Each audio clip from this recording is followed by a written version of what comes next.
चलिए देखते हैं इसको कंप्लीट।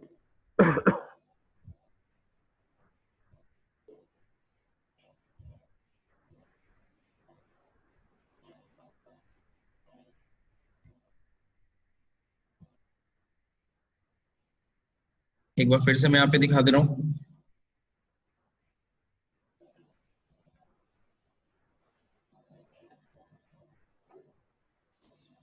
डाउनलोड कर रखा है, आपको डाउनलोड कहाँ से करना है एक बार फिर से मैं यहाँ पे दिखा दे रहा हूँ।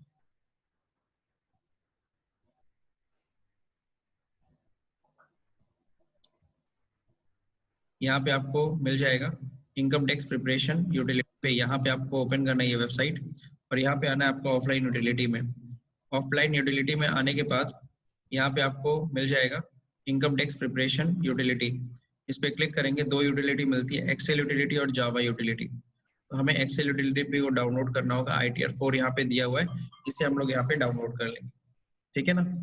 तो इसको देखिए डाउनलोड करके हमने पहले ही से रख लिया है, सो इसकी कोई जरूरत नहीं है, इसको मिनिमाइज करते हैं। ओके, सो फोल्डर यहाँ पे देखिए ITR 4 है। अब इसके बाद क्या करना होगा, इसको यहाँ पे एक्सट्रैक्ट करना होगा, एक्सट्रैक्ट हियर। आप एक्सट्रैक्ट हियर कर लीजिएगा, एक्सट्रैक्ट करते ही ये फोल्डर आ जाता है। अब इसमें देखिए एक एक्सेल की फाइल दे रखी है, हमें एक्सेल की फाइल ओपन करना है।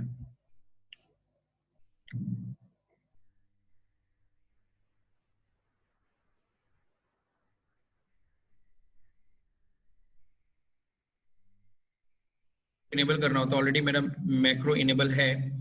मैक्रो क्यों इनेबल करना पड़ता है, प्रेस सेंटर सेटिंग में जाइए, यहाँ पे मैक्रो सेटिंग में जाइए, इनेबल ऑल मैक्रो कर लीजिए। ये इनेबल इसलिए करना होता है क्योंकि इसमें सारा हर जगह क्या है, फॉर्मूला लग रखा है, और फॉर्मूला तभी काम करेगा जब मैक्रो इनेबल रहेगा। तो यहाँ देखिए 4 है, 4 को हम लोग सुगम भी बोलते हैं, है ना। अब यहाँ पे देखिए सबसे पहले फर्स्ट नेम लिखना है। फर्स्ट नेम हम सभी को पता है अनुराग जी है, अनुराग। मिडिल नेम नहीं, लास्ट नेम में मिश्रा। ओके, पैन नंबर इनका डालना है। तो देखिए पैन नंबर की इंफॉर्मेशन दी है, ओके नहीं दी तो हम लोग अपने से कर देते हैं, वैसे तो क्लाइंट अपना बताता ही है पैन नंबर। अनुराग मिश्रा PM। ओके, तो ये उनका हो गया पैन नंबर, पैन नंबर सही भरिएगा। नेक्स्ट है flat door block 12B, name of premises and village है तो पूरा भरिए। स्टेटस, अब देखिए यहाँ पे स्टेटस मांग रहा है। अब ये स्टेटस देखिए किस चीज का मांगता है, इंडिविजुअल है, HUF है, क्या है, ठीक है ना। तो इंडिविजुअल है। अच्छा, इसको भरने से पहले एक और चीज मैं बता दे रहा हूँ कि इसको भरने से पहले सॉरी, इसको पहले देख लीजिए आप लोग, क्या शीट देख लीजिए कितने। तो शीट आप देख रहे हो, इनकम डिटेल भरना है, फिर 44A भरना है। 44A में जो आपका क्या आता है, जो 10 से कम व्हीकल की डिटेल आती है, फिर अपने बिजनेस की डिटेल आपको डालनी है, फिर TDS अगर कटा है तो उसकी डिटेल डालनी है इसमें। फिर अगली शीट होती है इनकम टैक्स, अगर आपने एडवांस टैक्स जमा कर रखा है 15 जून, 15 सितंबर, 15 दिसंबर, 15 मार्च को। TCS अगर कटा है तो उसकी डिटेल दे दीजिए, TCS अगर कलेक्ट किया हुआ आपने। टैक्स पेड एंड वेरिफिकेशन वैसे ही भरेंगे जैसे ITR 1 में भरते थे। फिर एसेट एंड लायबिलिटी की डिटेल तब आपको देनी होगी अगर आपकी इनकम 50 लाख रुपए से ज्यादा होगी। ध्यान रखिए मैंने सेल नहीं बोला, सेल 50 लाख से ज्यादा नहीं, मैंने बोला इनकम अगर 50 लाख से ज्यादा होगी तो आपको ये डिटेल भरनी है। और फिर 80G अगर डोनेशन दिया। तो देखिए बहुत छोटा सा शीट है, बहुत ज्यादा इसमें शीट्स नहीं है। तो इनकम डिटेल हम लोग भर रहे थे, प्लस इन बटन्स के बारे में देख लो, इसमें थोड़ी सी शीट्स अलग हैं, 44A और नॉन VP अलग अलग दे रखा है, मैं बार बार बताता हूँ। जबकि अभी नए वाले शीट में क्या किया है उन्होंने, 44A और इन सबको 44ADA 44A इन सबको एक साथ कर दिया एक शीट पे। यस सर, यही नहीं था उसमें अलग से। भी फॉर्म कंप्लीट करेंगे तो वैलिडेट जरूर करेंगे कि फॉर्म ठीक से भरा है कि नहीं भरा है, कहीं कुछ मिसिंग होगा तो ये बता देगा आपको, यानी मैंडेटरी डिटेल अगर मिसिंग होगी तो ये जरूर यहाँ पे इंडिकेट कर देगा। नेक्स्ट अगले शीट में जाने के लिए होता है कैलकुलेट टैक्स। जब हम कंप्लीट कर लेंगे, फॉर्म भर लेंगे, तो लास्ट में हम लोग कैलकुलेट बटन पे क्लिक करेंगे, ठीक है ना, जिससे कि टैक्स का कैलकुलेशन ऑटोमेटिक हो जाए। जनरेट XML, जनरेट XML करते हैं, इसका मतलब क्या होता है हम लोग, यानी कि इसको जब हम लोग को अपलोड करने से पहले का ये स्टेप है। अगर हमें इनकम टैक्स ऑफिस में भेजना है तो हम लोग इसे किस फॉर्मेट में अपलोड करते हैं, XML। तो चलिए स्टार्ट करते हैं। ऑलरेडी हम लोग ने नाम लिख ही लिया है, पैन नंबर लिख ही दिया है, फ्लैट डोर ब्लॉक स्टेटस चलिए ठीक है। अब यहाँ पे है क्या, रोड स्ट्रीट क्या है, रोड सपोज करिए गोरखनाथ रोड। नेक्स्ट अब यहाँ पे क्या भरना है, area locality, again Gorakhnath,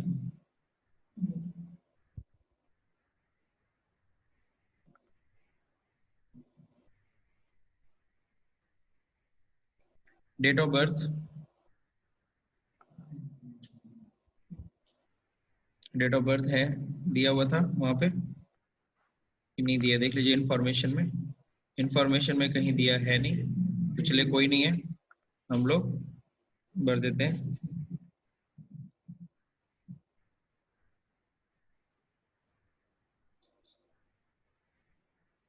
format गलत मैंने भरा,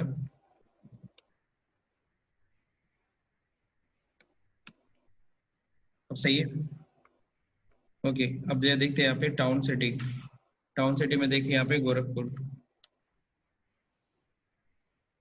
एक चीज इशू आ रहा है कि यहाँ पे कैपिटल लेटर नहीं हो रहा है, जबकि ये सारा लेटर ऑटोमेटिकली कैपिटल हो जाना चाहिए था, शुरुआत में हो रहा था बट अब नहीं हो रहा है। कि मैं फिर ये जो कैपिटल लेटर की अभी मैंने बात किया, पहले के फॉर्म में क्या था, जो हम लोग इनेबल करते थे मैक्रो को, तो क्या होता था जब भी हम कोई चीज़ स्मॉल में लिखते थे अपने आप वो कैपिटल कर लेता था। लेकिन अब ऐसा नहीं कर रहा है, एज इट इज़ रहने दे रहा है, कोई उसमें कोई मतलब उनको कोई दिक्कत नहीं है, स्मॉल हो चाहे बड़ा हो। तो अब अगर नहीं हो तो इससे कोई टेंशन नहीं है। पहले होता था ये चीज़, स्मॉल लिखते थे कैपिटल हो जाता, तो हम ये मान के चलते थे कि हाँ मेरा मैक्रो ठीक से काम कर रहा है, मैक्रो ऑन है। और अगर बड़ा ओके सर। तो फिर हम लोग ये देखते थे अच्छा मैक्रो लग रहा ऑफ रहेगा। तो अब ऐसा कुछ नहीं है, अब स्मॉल लेटर लार्ज लेटर से नहीं, मतलब बस इतना ध्यान रखना बस आपका मैक्रो ऑन होना चाहिए। फिर से हमें क्लोज करना पड़ेगा फाइल, वरना एक्सएमएल जनरेट नहीं होगी।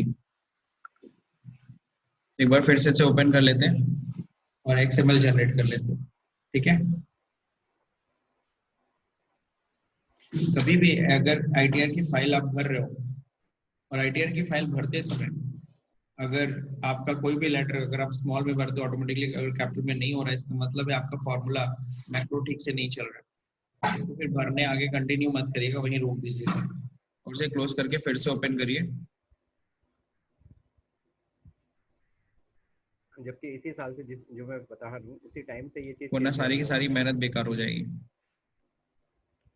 ये देखिए हो गया, यहाँ पे ये मैसेज आ गया, ओके मेरा ऑलरेडी मैक्रो इनेबल है। फिर से लिखते हैं, अब देखिए मैं स्मॉल में लिख रहा हूँ अनुराग, ये बड़ा हो गया, ठीक है ना, यानी कि फॉर्मूला वर्क कर रहा है। पैन नंबर,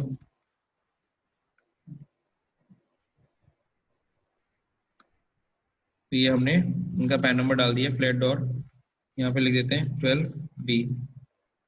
फिर इसके बाद है स्टेटस इंडिविजुअल है, मैं इसको थोड़ा आगे बढ़ा देता हूँ। नहीं हो रहा है तो कैपिटल, चलिए ठीक है, हो सकता है इसमें नहीं हो रहा है, कोई नहीं हम लोग खुद ही भर देते हैं। ओके नेक्स्ट है एरिया लोकेलिटी, एरिया लोकेलिटी आपका है 5। ईमेल आईडी अनुराग @gmail.com। नाउ मोबाइल नंबर ये मैंडेटरी है डालना। नाउ नेक्स्ट, ये सब कोई जरूरी नहीं है रेजिडेंशियल मोबाइल नंबर एक्स्ट्रा डालने की। इनकम टैक्स वार्ड सर्कल आपको अगर पता है तो डाल दीजिए, ठीक है ना। वार्ड सर्कल नई इन्फॉर्मेशन है, कोई मैंडेटरी नहीं है, जो मैंडेटरी फील्ड है हम लोग उसको भर रहे हैं। बाकी यहाँ पे दे रखा है enter the जुडिक्शन of assessing officer. अब देखिए यहाँ पे ये हम लोगों ने पहले ही पढ़ा था, वॉलंटरी बिफोर रिटर्न फाइल कर रहे हैं, बिफोर ड्यू डेट कि after due date return file कर रहे हैं, यहाँ पे इसको हम लोग सेलेक्ट करते हैं। यहाँ पे हम लोग सपोज करिए बिफोर ड्यू डेट हम लोग रिटर्न फाइल कर रहे हैं। 139 की सबसेक्शन 1, आधार मैंडेटरी है कि नहीं है, नहीं। ऑलरेडी जब आपने अपलोड करना है अपने आईडी से, तो आईडी पे ऑलरेडी आपका आधार रिकॉर्डेड होगा, लिंक होगा, तो इसलिए कोई जरूरी नहीं है यहाँ पे फीड करने की, मैंडेटरी नहीं है। बाकी सिविल कोड को नो ही रखना है। अब देखिए यहाँ पे दे रखा है क्या, फाइलिंग टाइप, आप किस तरह के आईटीआर फाइल कर रहे हो। ओरिजिनल रिटर्न फाइल कर रहे हैं तो ओरिजिनल पे क्लिक करेंगे, ओरिजिनल पर क्लिक करते ही बाकी डिटेल्स नहीं मांगेगा आपसे। अब यहाँ पे सबसे पहले रेजिडेंशियल स्टेटस आपकी मांगेगा, आप क्या हो, रेजिडेंट और नॉन रेजिडेंट हो, तो रेजिडेंट है। रेजिडेंट डालने के बाद फिर अगला देखिए इन्फॉर्मेशन टैक्स स्टेटस, आपका टैक्स पेबल आ रहा है, फंडेबल आ रहा है, तो टैक्स पेबल आ रहा है ना। अब क्या है, आपको पता है इनकम फ्रॉम पीजीबीपी यहाँ नहीं दिखानी, बीपी का अलग से देना है। अब देखो यहाँ पे पीजीबीपी जो है व्हाइट में है, क्योंकि जाहिर सी बात का अलग से शीट दे रखा है उसमें भरने के लिए, वहाँ भरोगे अपने आप यहाँ पे अमाउंट रिफ्लेक्ट हो जाएगा। बाकी यहाँ पे सैलरी अगर कुछ और कमाई भी है, सैलरी की कमाई है, तो यहाँ पे लिख सकते हैं। यहाँ पे अब देखते हैं सैलरी कुछ डिटेल है क्या, इनकी सैलरी की कोई डिटेल्स नहीं है। हाउस प्रॉपर्टी की डिटेल है क्या, हाँ है। पहले तो पूछ रहा टाइप ऑफ हाउस प्रॉपर्टी, तो इन्होंने अपनी हाउस प्रॉपर्टी को लेट आउट किया हुआ है, तो इन्होंने रेंट दिखाया भी है, रेंट कितना है, तो इन्फॉर्मेशन में अगर हम जाके देखें तो इन्फॉर्मेशन में है 4,50,000 रुपए, तो यहाँ पे हम लोग भरेंगे 4,50,000 हमने दिखा दिया। म्युनिसिपल टैक्स 5,000 रुपए दिया है, तो 5,000 रुपए यहाँ फीड कर दिया। फाइनली इनके income from house property calculation हो गया, कितना है वो 3,11,500। फिर income from other source, income from other source देखिए यहाँ पे दिया हुआ था कि जो भी स्टैंडर्ड एक्शन होता है अपने आप 30% कैलकुलेट कर लेता है, माइनस वाइनस कर लेता है हाउस प्रॉपर्टी में, ये अच्छी चीज़ है। इंटरेस्ट से बस आपको जीबी खुद कैलकुलेट करके डालना है। इनकम ही कमाते हैं कितना, 20,000 रुपए, तो यहाँ पे कितना हो जाएगा 20,000 रुपए हम दिखा देंगे। तो 3,31,500 सिर्फ और सिर्फ ये हाउस प्रॉपर्टी और अदर सोर्स की इनकम है, भी पीजीबीपी की इनकम हमने दिखाई ही नहीं है। अभी आगे दिखाएंगे, फिलहाल तो इसको कंप्लीट करते हैं। 80C में डिडक्शन किस किस चीज का मिलेगा, सॉरी, पहला तो LIC प्रीमियम करा रखा है इन्होंने 4,000 पर मंथ, और पीपीएफ का 60,000, तो हम लोग यहाँ पे लिख देंगे इक्वल टू 60,000, तो इनको मिलना ही मिलना है, plus 4,000 rupees multiply by 12 month. Okay, तो 1,08,000 रुपए का डिडक्शन इनका मिल गया है ना। नेक्स्ट हम लोग देखते हैं क्या है, इसके बाद इन्होंने मेडिकल इंश्योरेंस 2,500 रुपए दिया पर मंथ, 80D में जाएगा ये, तो 80D का देखिए डिडक्शन नीचे है, और 80D में हमें बताना पड़ता है किसके लिए लिया है, सेल्फ एंड फैमिली पे लिया है। Sir 60,000 per month. या देखते हैं यहाँ पे लिमिट भी दे नहीं 60,000 पर मंथ नहीं देख रखी है, सेल्फ एंड फैमिली पे लिया है, तो 25,000 रुपए मैक्सिमम लिमिट है, 60,000 पूरे साल पर। ठीक है। तो यहाँ पे हम लोग क्या करेंगे, 2,500 रुपए पर मंथ ये कर रहे हैं, तो 2,500 मल्टीप्लाई बाई 12, तो करीबन 30,000 रुपए आ रहा है, जबकि कह रहे हैं सेल्फ एंड फैमिली पे लियो तो किसी भी हालत में 25,000 ज्यादा नहीं होगा। देखो 25,000 यहाँ आया भी, हम भले अंदर 30,000 रुपए भरे हैं, लेकिन यहाँ पे अमाउंट ऑफ डिडक्शन कैरी किया कितना, 25,000। ये बढ़िया चीज है, ये एक्सेल का फॉर्मूला काम कर रहा है। यहाँ देखो 60,000 पर मंथ यहाँ लिख दिया गलती से, ये 60,000 बेसिकली साली हाँ वही हम देखें। है, ठीक है। पीपीएफ में 60,000 रुपये, अरे 60,000 हो ही नहीं सकता पूरे साल भर में, 1.5 लाख से ज़्यादा जमा ही नहीं कर सकते पीएफ में, 1.5 लाख है वही तो, वही ज्यादा लगा है। अगला क्या है, 80D के बाद 80CCC यानी पेंशन स्कीम इन्होंने ले रखी है इंश्योरेंस की, इसमें 80CCC का रिडक्शन इन्हें मिल जाएगा 3,000 रुपए पर मंथ, तो 3,000 मल्टीप्लाई बाई 12, 36,000। आपको पता है इन दोनों को मिला के किसी भी हालत में 1.5 लाख से ज्यादा का रिडक्शन नहीं मिल सकता है, तो इन दोनों को अगर हम देखें तो जाहिर सी बात है इन दोनों को जोड़े तो 1,44,000 आएगा, 1,44,000 1.5 लाख से कम है, डिडक्शन इनको मिल जाएगा पूरा। तो फिलहाल जो इनका इनकम आया था ऊपर 3,31,500, उसमें से ये सारा डिडक्शन हो गया, फाइनली इनकी इनकम बची 1,69,000, उसमें से जो भी टैक्सेबल इनकम जो आ रही है इनकी 1,62,500 रुपए। लेकिन ध्यान रखिएगा अभी पीजीबीपी की इनकम तो हमने दिखाई नहीं है, ठीक है। तो अब हम लोग क्या करेंगे, ऊपर जाके पहले तो वैलिडेट बटन पे क्लिक करेंगे कि फॉर्म हमने ठीक से ये पहला शीट भरा है कि नहीं भरा है, तो वैलिडेट करते हैं, sheet is okay, sheet is okay मतलब ठीक है। अब हमें नेक्स्ट शीट पे जाना है, नेक्स्ट शीट पे आते हैं, तो 44A ही है। अगर हमारे पास 10 से कम व्हीकल होता जो हम भाड़े पे उठा रहे हैं, ट्रक या पिकअप, तो ऐसे में उसके डिटेल यहाँ भरते हैं, लेकिन फिलहाल ऐसा कुछ नहीं है। इनका 44A सेक्शन में ये नहीं आते हैं, प्लाइंग हायरिंग का बिजनेस इनका नहीं है। अगर प्लाइंग हायरिंग का बिजनेस होता तो यहाँ पे डिटेल भरना पड़ता है, फिलहाल कुछ नहीं भरे, देखो खाली शीट को मैंने वैलिडेट कर दिया, शीट इज ओके, नेक्स्ट। सबसे मज़ा यही आता है, खाली शीट को वैलिडेट करो, सबसे अच्छा भरने से। हाँ आप लोगों ने किया है ना खाली शीट को वैलिडेट? हाँ हाँ, वो एटीजी और जीजी भी जाके करते हैं, नहीं भरना रहता तुम। अब कह रहा है क्या नेचर ऑफ बिजनेस, अब अपना बताओ किस नेचर का आपने बिजनेस कर रखा है। तो जो भी हमारा बिजनेस, ये बहुत लंबी लिस्ट है नेचर ऑफ बिजनेस में। तो यहाँ पे आपको अपना देखना है कि आपका किस चीज़ का बिजनेस है। रिटेल है तो रिटेल वाला ढूंढना है, किस किस चीज़ का है। तो ये थोड़ा लंबा है। एक बार आपने बस कोड अपने बिजनेस का पहचान लिया कि मेरा बिजनेस इस कोड में आता है, बिजनेस कोड जैसे आप सभी लोग देख रहे होंगे यहाँ पे ग्रोइंग मैन्युफैक्चरिंग के आगे 01001 है। तो इस तरीके से बस कोड आपको एक बार जानना है, उसके बाद फिर आपको वही कोड बार बार रिपीट करना है। तो बिजनेस का कोड क्या है ये आपको Yes. यहाँ से सही से फाइंड आउट करना है। बिजनेस होगा ये देखो इतने सारे बिजनेस हैं, बैठ करके इतने सारे बिजनेस में से अपना बिजनेस तुम क्या कर लो, सेलेक्ट कर लो। वहाँ मैन्युफैक्चरिंग है तो मैन्युफैक्चरिंग का क्या बिजनेस है ना। होलसेल कर रहे हो तो होलसेल किस चीज का बिजनेस है, रिटेल है तो रिटेल की शेयर। तो हम लोग का रिटेल शॉप है, फूड बेवरेज हम लोग बेचते हैं, सही है। तो ये हो गया। ट्रेड नेम क्या है हमारा, ट्रेड नेम है इनका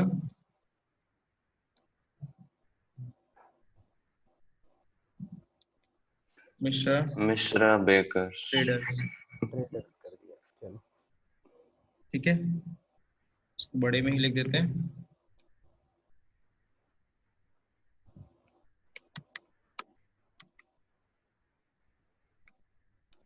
हो गया मिश्रा ट्रेडर्स, ट्रेड नेम वही अगेन मिश्रा ट्रेडर्स। अगला कितनी बार ट्रेड नेम पूछ रहा है,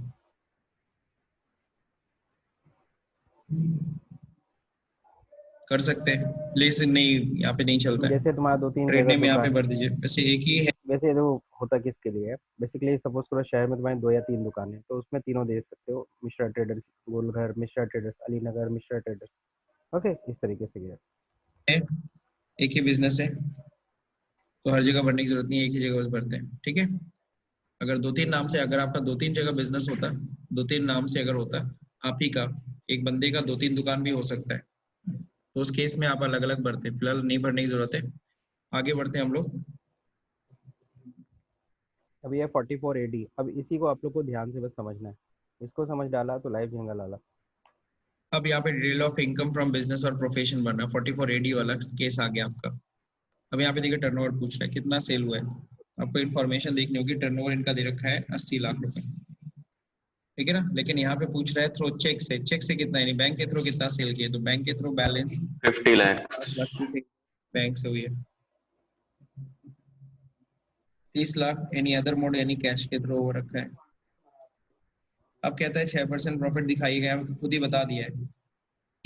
E1 के केस में, यानी इस केस में, ए के केस में कितना 6% दिखाएगा, बी के केस में कितना 8%। तो हम लोग क्या करते हैं, इसका 6% प्रॉफिट, हम चाहे तो इससे ज्यादा भी दिखा सकते हैं, बट एग्जैक्ट 6% दिखाएंगे।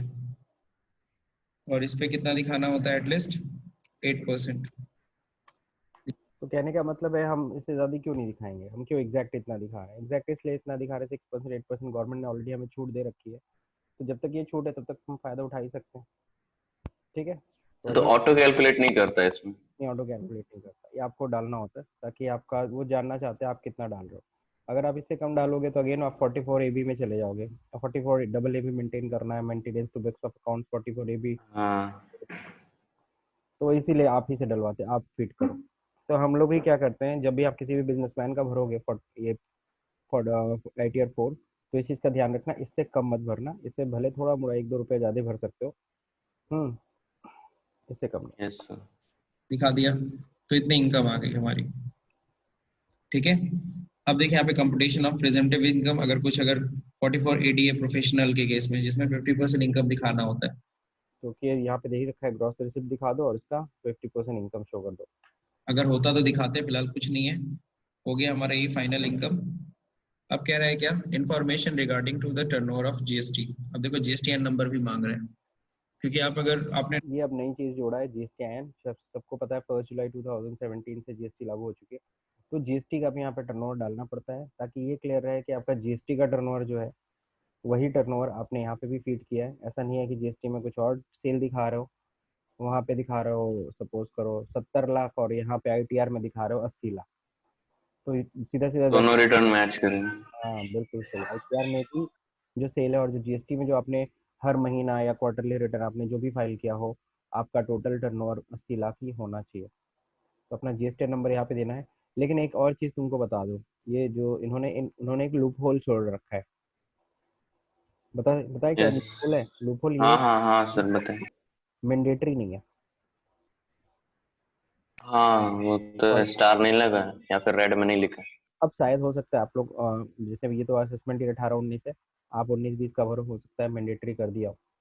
ठीक है, तो ये चीज़ आप लोग जरूर चेक करना कि क्या डिफरेंस है। ठीक।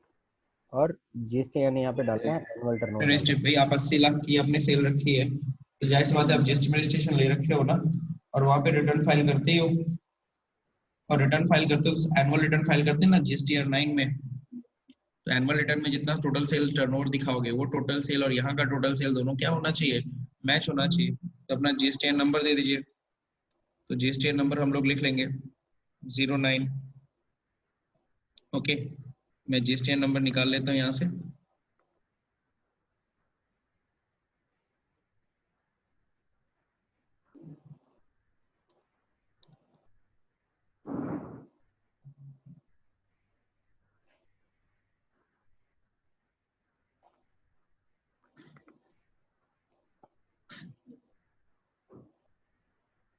चलिए, तो जीएसटी नंबर आप लोग निकाल ही लेंगे। ओके, 10 डबल ए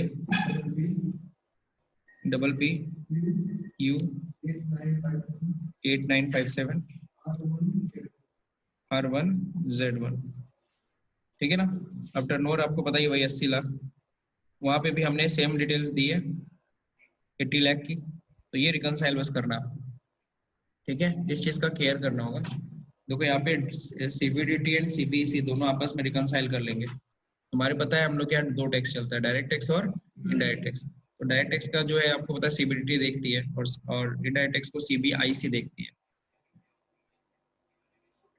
तो दोनों का रिकनसाइल एक तरीके से हो जा रहा है यहीं पे। अब अब यहाँ पे आपसे क्या मांग रहा है? फाइनेंशियल पर्टिकुलर्स, फाइनेंशियल डिटेल्स, या आप भरो। अब क्या होता है, बैलेंस शीट जैसा है, आप अगर ध्यान से देखोगे तो जितना भी E1 से लेकर के है E17 तक, ये आपका टोटल कैपिटल एंड लायबिलिटी दिखाएगा। और E18 से लेकर के लास्ट तक पूरा टोटल एसेट्स शो करेगा। तो आप चाहो तो इन दोनों को बराबर कर लो, या नहीं भी बराबर करो, बात एक वो काम चलेगा, उससे कोई लेना देना नहीं। बैलेंस शीट एकदम इक्वल हो कोई ज़रूरी नहीं है, क्योंकि जाहिर सी बात है, आप बुक्स ऑफ अकाउंट्स उतना मेंटेन तो किए नहीं हो। तो जितनी इन्फॉर्मेशन आपके पास है फिलहाल, वो इन्फॉर्मेशन आप इसमें डाल सकते हो। और अगर इक्वल करना चाहो तो कर दो, कोई इशू नहीं। बाकी डिटेल्स आपको देखो यहाँ पे दे रखा है क्या, financial particulars of the business यहाँ पे भरनी है। अब यहाँ पे देखो सबसे पहले कह रहा है आपकी कैपिटल कितनी है, तो ओनर्स कैपिटल यहाँ पे दे रखा था 20 लाख रुपए। यहाँ पे हम लोग भर देंगे कितना, 20 लाख का। इनको इन्होंने क्या भरना है, यानी बैलेंस शीट की डिटेल यहाँ पे दिखानी पड़ेगी। तो 20 लाख रुपए की इन्होंने कैपिटल दिखा दी। सिक्योर्ड लोन है क्या, अनसिक्योर्ड लोन है क्या, सपोज करो इन्होंने अनसिक्योर्ड लोन ले रखा है। ये मैं अज्यूम करके उनसे पूछ करके, मैंने जैसे सपोज करिए मैंने अनुराग जी से पूछा कि आपने कोई अनसिक्योर्ड लोन लिया है कि नहीं लिया, उन्होंने बोला कि हाँ सर 2 लाख रुपए का ले रखा है। ठीक है ना। कहीं कुछ एडवांस है, सन्डी क्रेडिटर है, जी हाँ वो बताते हैं ये 50,000 रुपए के उनके क्रेडिटर्स अभी भी हैं, जिनको उन्हें पैसा देना है। अदर कोई लाइबिलिटी 10,000 रुपए की दिखा दिया मैंने। ठीक है, ये बैलेंस शीट आपको बनानी पड़ेगी। अब इनके पास फिक्स्ड एसेट्स कितने के हैं, फिक्स्ड एसेट सपोज करिए इनके पास 10 लाख के हैं, है ना। आपको पता है लायबिलिटी साइड हो गई, नीचे एसेट साइड हो गया, दोनों बराबर होना चाहिए ना। फिर क्या है, सबसे ज्यादा इनका जो इन्वेंट्री पड़ा रखा है, तो करीबन 15 लाख की इनके पास इन्वेंट्री पड़ी हुई है। ठीक है, बैलेंस विद बैंक, बैंक में कितना है, 1 लाख रुपए। बैंक का बैलेंस लेकिन जब डालना है तो बैंक का बैलेंस पता भी कर लेना 31 मार्च के दिन। जो बैलेंस होगा वही बैलेंस यहाँ पे पुट करना, फर्जी नहीं। ठीक है ना। बाकी कैश इन हैंड दिखाना पड़ेगा, तो इसको हम लोग इन्वेंट्री थोड़ा कम कर देते हैं, 12 लाख रुपए inventory. Now cash in hand कर देते हैं 50,000। और कुछ अदर एसेट में दिखा देते हैं कितना,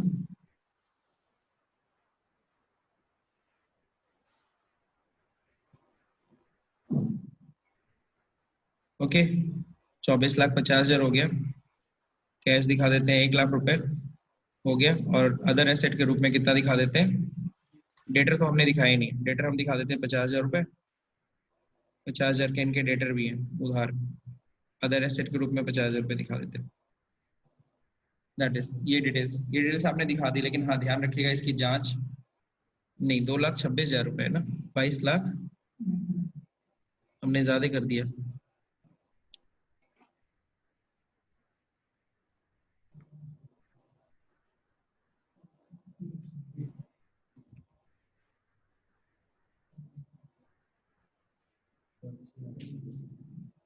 $22,60,000 है या 24 लाख हो गया।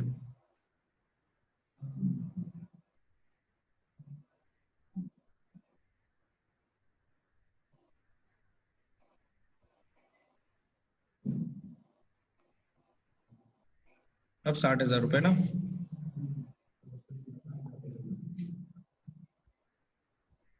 हम्म 1,10,000।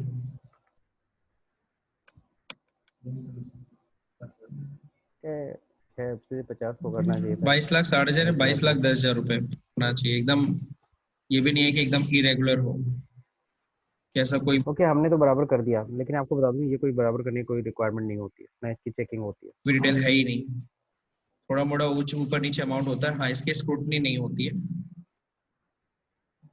अब देखिए यहाँ पे टीडीएस, ये तो वैलिडेट हमने करा दिया, लेकिन ध्यान रखिए क्या चीज हमेशा चेक होगा, ये जो 80 लाख का यहाँ जो सेल दिखा रहे हो ना जीएसटी वाला, और ये जो आप यहाँ पे दिखा रहे हो इसको जरूर चेक किया जाता है। वैलिडेट करने के बाद शीट इज ओके। अब नेक्स्ट शीट पे चले जाएंगे। अब देखिए यहाँ पे कह रहा है टीडीएस डिटेल, टीडीएस आपका कटा है, जी हाँ कटा है। तो टीडीएस कटा है, TDS in name of self है, अदर पैन है, अपने ही पैन पे कटा है टीडीएस। और यहाँ पे मांग रहा है टैन नंबर, तो चलिए देखते हैं टैन नंबर किधर दिया है। टैन नंबर दिया है बैंक का,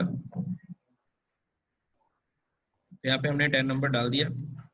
अब फिर ध्यान रखिएगा अभी तक आप फॉर्म 16 की डिटेल भरे थे, 16A की डिटेल नहीं भरे थे, तो इसी बहाने आप 16A डिटेल भी भर के देख ले रहे हो।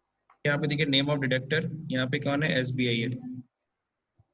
Okay, unique TDS certificate number, आपको सर्टिफिकेट नंबर मिला होगा। टीडीएस का सर्टिफिकेट जब मिलता है जब फॉर्म 16A मिलता है तो उस पर नंबर लिखा होता है, नंबर बस 16A, यहाँ मेंशन करना है। तो 16A का एक नंबर लिखा होता है, 8 डिजिट का ही होता है, देखो यहाँ पे दे रहा है, ठीक है, 8 डिजिट हो गया। नेक्स्ट है यहाँ पे ईयर ऑफ डिडक्शन, कब कटा है, 2017 में कटा। अब देखिए यहाँ पे receipt, detail of receipt as mention in forms 26A। 26AS देखो यहाँ पे आ गया, कल मैंने पढ़ाया भी था 26AS के बारे में। 26AS जो भी हमारा सामने वाले ने टीडीएस काटा है, क्या वो गवर्नमेंट के खाते में जमा किया कि नहीं किया, वो चीज़ हम यहाँ से देखते हैं। Form 26AS, yes sir. 26AS में हम लोग कवर करेंगे, थोड़ा ITR सारे कंप्लीट कर लो उसके बाद। एएस 26AS में आपको बता दूं, 26AS में क्या दिखता है, जब हमारा टीडीएस काटा जाता है, जैसे हमारे बैंक ने टीडीएस काटा, तो क्या उसने गवर्नमेंट को टीडीएस जमा कर दिया है कि नहीं जमा कर दिया, इसकी डिटेल हमें कहाँ दिखती है, 26AS में, ठीक है ना। जितना भी टीडीएस हमने हमारा सामने वाले ने काटा है, क्या उसने गवर्नमेंट को टीडीएस मिल गया है कि नहीं मिल गया, इसकी डिटेल हमें 26AS में देखने को मिल जाती है, ठीक है ना। हेलो, रिसीट नेक्स्ट है, यहाँ पे क्या है, सॉरी यहाँ पे कितना है, वहाँ कितना दिखा रहा है, 2,000 रुपए ना, उसमें दिखा रहा है 26AS में कि 2,000 रुपए मिल गया। 2000 कटा है और 2000 रुपये गवर्नमेंट को मिल गया, ठीक है। अब देखिए यहाँ पे टैक्स डिडक्शन, टैक्स डिडक्टेड कितना हुआ है, इन ओन हैंड 2,000, और टैक्स क्रेडिट हो गया है ना, मतलब क्रेडिट हो तो गया देखिए यहाँ खाते पे में। In the hand of, in own hand और in the hand of the spouse या समथिंग कुछ नहीं है, तो वही 2,000 रुपीज भर दीजिए, बस खत्म। आगे ना डिटेल टोटल, इन सब में मत भरिएगा, in hand of spouse something, इन सब का मत। अब इसके बाद क्या करेंगे, बस टीडीएस कटने की डिटेल आपने बताई, टोटल 2,000 रुपए टीडीएस आपका कटा है, वैलिडेट कराइए, शीट इज ओके। नेक्स्ट, अब क्या कहते हैं यार, टीसीएस की डिटेल, आईटी इनकम टैक्स, अगर आपने एडवांस टैक्स जमा किया होता तो भरते, कुछ नहीं किया है। नेक्स्ट डिटेल पे चले जाते हैं, टीसीएस पे कुछ नहीं है, वैलिडेट, टीसीएस डिटेल कुछ नहीं है, नेक्स्ट पे जाते हैं, टैक्स पेड एंड वेरिफिकेशन, इसको भरना जरूरी है। यहाँ देखिए आ गया कि आपका टीडीएस कितना कट चुका है, 2,000। आपका टोटल टैक्स पेबल हालांकि दिख भी रहा है 52,590, 2,000 रुपये आपका जमा हो चुका है। चलिए देखते हैं, अब इसको तो लास्ट में देखेंगे। एग्रीकल्चर इनकम है तो दिखा दीजिए, नहीं है तो मत दिखाइए। ये सब देखो दे रखा है एग्जेम्प्ट इनकम है only for reporting purpose. Exempt income आप सभी को पता है ग्रॉस टोटल इनकम में शामिल नहीं किया जाता है, लेकिन आपको रिपोर्टिंग पर्पस के लिए है कि दिखा दो, अगर दिखा सकते हो तो। नहीं भी दिखाते हो तो कोई इशू नहीं है। बैंक का आईएफएससी कोड है, तो बैंक का आईएफएससी कोड यहाँ दिया ही हुआ है, ठीक है ना। तो बैंक का आईएफएससी कोड यहाँ पे पेस्ट कर दिया। ओके, अकाउंट नंबर यहाँ पे दिया ही हुआ है, अकाउंट नंबर यहाँ से उठा लिया, ठीक है ना। बस, और तो कोई डिटेल है नहीं। अनुराग मिश्रा आ ही रहा है, सन ऑफ मदन मिश्रा, ठीक है। ये कैसे भर रहे हैं, सेल्फ भर रहे हैं कि रिप्रेजेंटेटिव की कर्ता? कर्ता कब होगा, जब एचयूएफ का होगा तो पार्टनर। फिलहाल सेल्फ कर रहे हैं। प्लेस क्या है, गोरखपुर। फिर इसके बाद डेट देख लेते हैं किस डेट को हम लोग फाइल कर रहे हैं। सपोज करिए हम लोग 15 जुलाई को फाइल कर रहे हैं,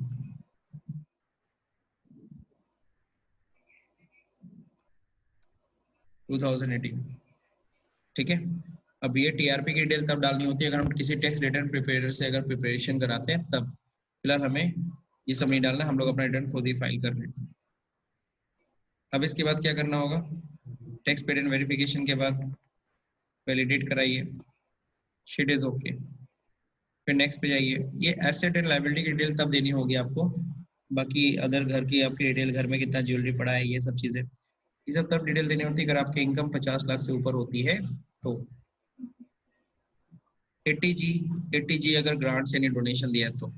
अब चलते हैं इनकम डिटेल पे सीधे पहली शीट पे। यहाँ देखिए आपकी इनकम यहाँ पे दिख रही है 5,40,000 रुपए, जो पहले नहीं दिख रही थी, अब 5,40,000 आ गया। सब मिला के आपकी टोटल इनकम हो रही है डिडक्शन करने के बाद।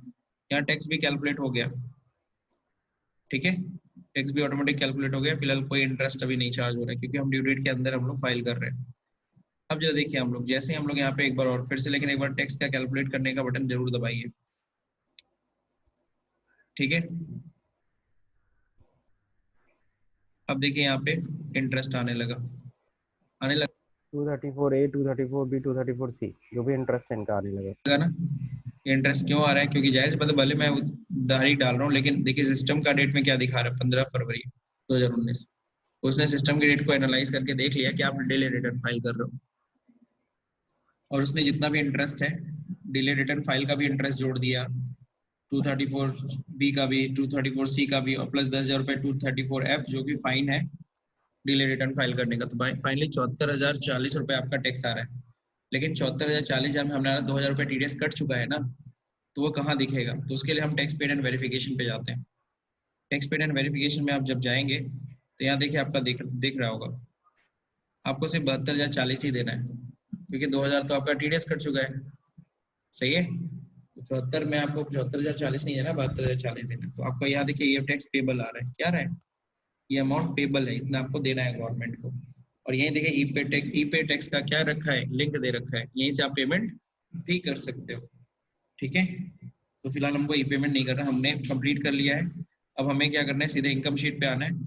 अब हमें इसे जनरेट कर लेना है, जनरेट एक्सएमएल। ओके, ये जनरेट एक्सएमएल देखिए डिटेल दे भी रहा है, सारी डिटेल बना दिया इन्होंने। इसको सेव एक्सएमएल करेंगे, सेव एक्सएमएल करते ही आपकी फाइल वहां पे जाके सेव हो जाएगी, ध्यान रखिएगा। अब इसे क्लोज करते हैं। ये देखिए जैसे कि मैं बोलता हूँ ITR 1 एक साँचे की तरह होता है, इसको सेव करने की जरूरत नहीं होती है, लेकिन अगर आप करना चाहते हो तो कर सकते हैं, वरना इसकी कोई जरूरत नहीं है। इसमें बस अलग अलग डिटेल भरते जाइए और उसका XML जनरेट करते जाइए। मैं तो यहाँ पे डोंट सेव करूंगा। अब हम लोग अगर उस फोल्डर में जाते हैं तो देखिए ये फाइल आ गई, ठीक है, 11 KB की फाइल हम लोग का ये था, सॉरी नीचे वाला आज की डेट का 15, ठीक है ना, ये वाला है। अब ये फाइल बस क्या करना है, अब अपलोड करना है गवर्नमेंट को, और अपलोड करना मेरे ख्याल से सब लोग को आता है, ठीक है। तो अपलोड करना है तो इतना बड़ा यस सर। बस आप लोग का पैन रजिस्टर्ड होना चाहिए और अच्छा करके से अपलोड कर लीजिए। आपको याद होगा ITR 1 छोटा फॉर्म था तो उसका 9 KB बन रहा था, इसमें 2 KB एक्स्ट्रा 11 KB की फाइल बनी। और डिपेंड करता है कितना तुम फीडिंग करते हो, है ना। जितनी इन्फॉर्मेशन बढ़ती यस जाएगी सर। थोड़ी बढ़ती जाएगी, और कुछ नहीं।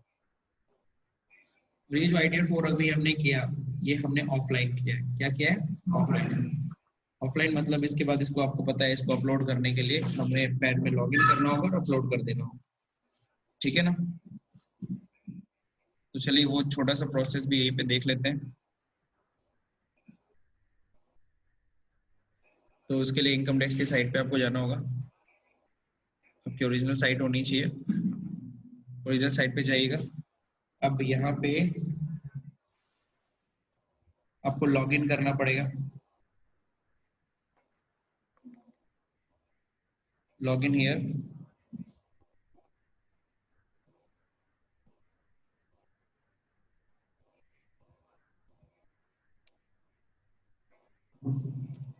ये मैं अपना ही लॉगिन करके दिखा रहा हूँ।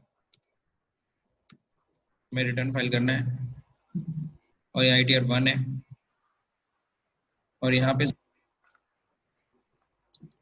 अब देखिए, लॉगिन करने के बाद अगर हमें फाइल कर रहे हैं तो हम लोग क्या करेंगे, यहाँ पे सीधे इनकम टैक्स रिटर्न, और यहाँ पे सपोज करिए हमें रिटर्न फाइल करना है और ये ITR 1 है। ITR फाइलिंग 1 है कि ओरिजिनल ITR और 4 है? रिवाइज ओरिजिनल रिटर्न फाइल कर रहे हैं। फिर यहाँ पे प्रिपेयर ऑनलाइन सबमिट कर रहे हैं, XML अपलोड करना है। अब यहाँ पे आई वुड लाइक टू एक वेरीफाई चीज गलत लेटर, कर दिया, ऊपर ITR 1 लिया, ITR कंटिन्यू। 4 होना चाहिए। यहाँ चूज फाइल, हाँ सर। यहाँ पे वही फाइल आपको सेलेक्ट कर लेना है। डेस्कटॉप पे ही हम लोग का ITR नाम से फोल्डर है, इसके अंदर ITR 4 में हमारा ये सेकेंड वाली फाइल है। ये देखिए यहाँ पे आ गया। अब बस यहाँ पे सबमिट करना है। सबमिट नहीं होगा, आपको पता है क्यों नहीं होगा? क्योंकि नहीं, ITR 4 है ये। अच्छा, मैंने ITR 1 मैंने डाल दिया, सॉरी। यहाँ पे हम लोग क्या करेंगे, ITR 4 सेलेक्ट करेंगे। हाँ, ये सही है। अब यहाँ पे देखिए ओरिजिनल रिटर्न, यहाँ पे XML, अगेन आई वेरीफाई, इसके बाद कंटिन्यू पे क्लिक करेंगे, चूज फाइल, यहाँ पे ITR 4 है, सबमिट कर दिया मैंने। लेकिन सबमिट नहीं होगा क्योंकि पैन नहीं लिंक, क्योंकि पैन जो है इनका, मेरा पैन अलग है और ये जो मैंने अभी XML जो अभी जिनका मैंने रिटर्न फाइल किया वो। मेरे ख्याल से सबको समझ में आ गया। Yes sir. Yes sir. इस वीडियो को प्रैक्टिस करिएगा, ये वीडियो ऑलरेडी यूट्यूब पे है। हम लोग का लिंक कट रहा है, मैं दोबारा नहीं कनेक्ट करवाऊंगा, यस। Classes over. और आप लोग ओके सर। ITR 1 आप लोगों ने किया होगा, जो क्वेश्चन मैंने कल दिया था, हो गया, अब ये भी कर लें। उसको भी कर लीजिए। ठीक है, कल मैं ओके सबका सर। चेक करूंगा, ITR 1 भी चेक करूंगा, ITR 6 भी चेक कर, 4 भी चेक करूंगा। Okay, yes sir. कैसे हम लोग का कैसे चेक करेंगे सर?